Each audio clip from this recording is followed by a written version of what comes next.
Remue ménage. Remue ménage.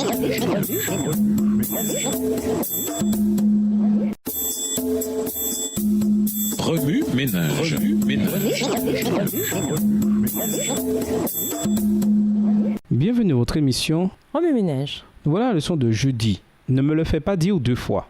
Lisons Jérémie 9, les versets 23 et 24. Jérémie 9, les versets 23 et 24. Ainsi parle l'Éternel, que le sage ne se glorifie pas de sa sagesse, que le fort ne se glorifie pas de sa force, que le riche ne se glorifie pas de sa richesse, mais que celui qui veut se glorifie d'avoir de l'intelligence et de me connaître, de savoir que je suis l'Éternel qui exerce la bonté, le droit et la justice sur la terre, car c'est à cela que je prends plaisir, dit l'Éternel.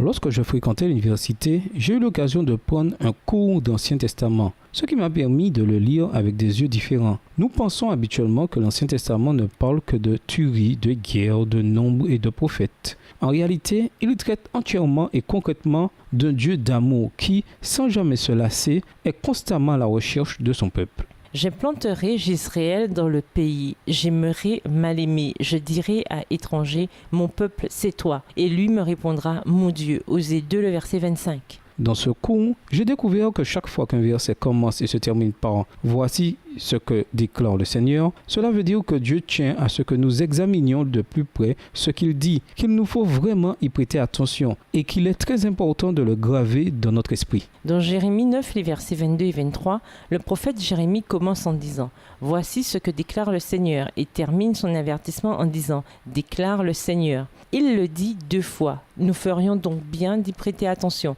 Dieu a parlé autrefois aux Israélites de la nécessité de le connaître et il nous parle encore aujourd'hui de cette nécessité. S'il est une chose que Dieu nous dit de nos jours, c'est bien de le connaître si profondément que nous ne désirerons rien d'autre que son amour. J'ai un verset biblique préféré pour chaque étape de ma vie. Actuellement, c'est Jérémie 9, les versets 22 et 23 qui se démarquent. J'en suis venu à découvrir que mon bonheur et mon succès me viennent simplement de ma connaissance du Seigneur. Bien que la sagesse, la force et les richesses appartiennent à Dieu, il veut d'abord et avant tout que nous le connaissions.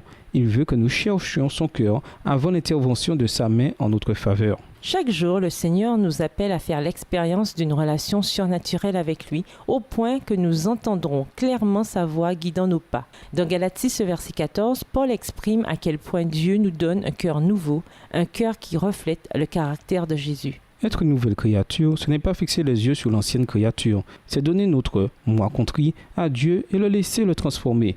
Lorsque j'ai décidé de mieux le connaître et que j'ai compris que je ne pouvais rien faire pour réparer mon moi contrit dans sa fidélité, il m'a béni. Si Dieu vous dit de lui faire confiance et de marcher avec lui, c'est qu'il le pense vraiment. Ne le lui faites pas dire deux fois. En cet instant même, acceptez-le, saisissez sa grâce et ouvrez-lui votre cœur. Remue ménage. Qu'est-ce qui vous empêche de faire l'expérience d'un cœur renouvelé?